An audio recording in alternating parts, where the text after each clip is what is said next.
Chapter 25, the reflexive and passive Niphal. Let's do a review of the Niphal that you've already learned from Chapter 22.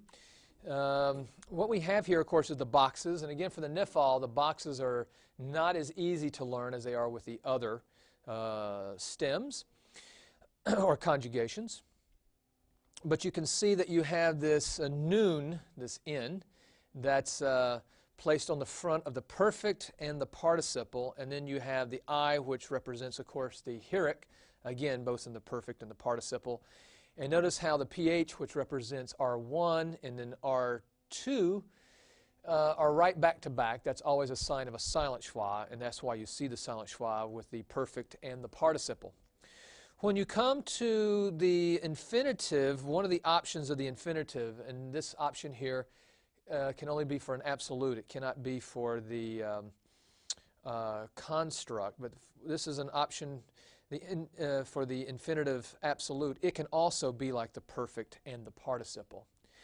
In the other three cases, namely the imperfect, the imperative, and then this option of the infinitive, the noon of the Niphal has been assimilated into the first root letter.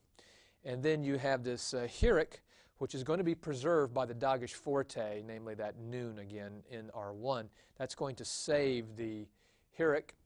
And then you have that irreducible long kamets that you see under R1. You've got to remember that. Again, the yod can change. It is a part of the aton letters for the imperfect, but then you get an H for your imperative and for one of your options of the infinitive. And so that's important to keep in mind. Now, for the infinitives, you do have two options.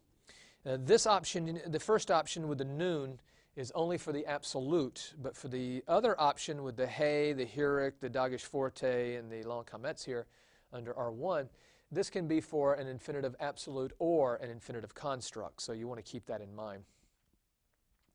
And so watch out for those boxes. The colors of the Niphal, again, the perfect is dominated by red, and the imperfect imperative is dominated by green with just a little red, which you'll get in your second and third feminine plural. For your colors for your infinitive, remember again, the absolute is orange, your construct is green, your participle is an irreducible long kamets. A lot of colors there for you to remember, so watch out with these Niphals. They're quite colorful in the infinitives and in the participles. So with that now out of the way, with that review done, we now want to go to creating and parsing the forms. And so if you look at section 3 of chapter 25, let's do number 2, the Niphal imperative 2FS. And the first thing we want to do is we want to do the boxes. And this is an imperative. So with your boxes, this is your box for the Niphal imperative. Notice you have the H with the heric, and then you need this Dagesh forte, which is really the assimilation of the noon. So if you like, we can look at it this way this time. Then here comes R1, R2, R3, and you have that long kamets here. This is what you really had.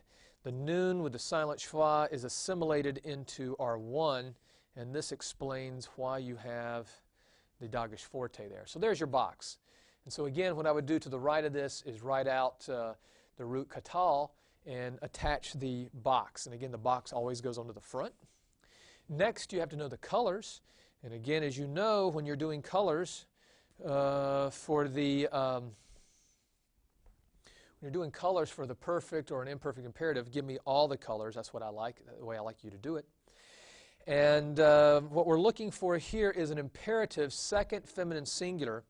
So really the choice would be this. Your choice would be a sere, which again really goes back to a heric, but it's a sere.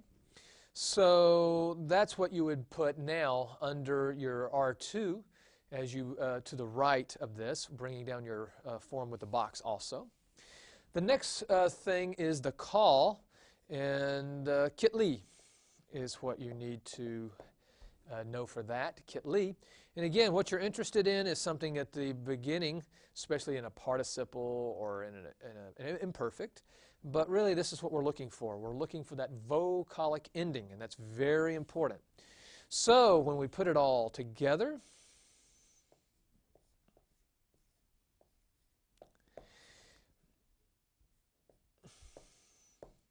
again, we said sere here, and we'll put that there for just right now. But obviously, when you put on a vocalic ending, that puts the thematic vowel in great jeopardy. And again, that's why I mentioned it as an original heuric, because it's the short vowel that always reduces, not long vowels. I'm being very technical here. If you want to say sere reduces, that's fine. But technically, it was the heuric that reduced, and so you've got to reduce it because of the vocalic ending, and so this is your answer. Hika tali is your answer. So again, when we do the parsing, you want to do boxes, you want to do colors, and you want to do call. And we're going to do the same thing now for the parsing. So look at 25.4. And the one I want to do is the second one.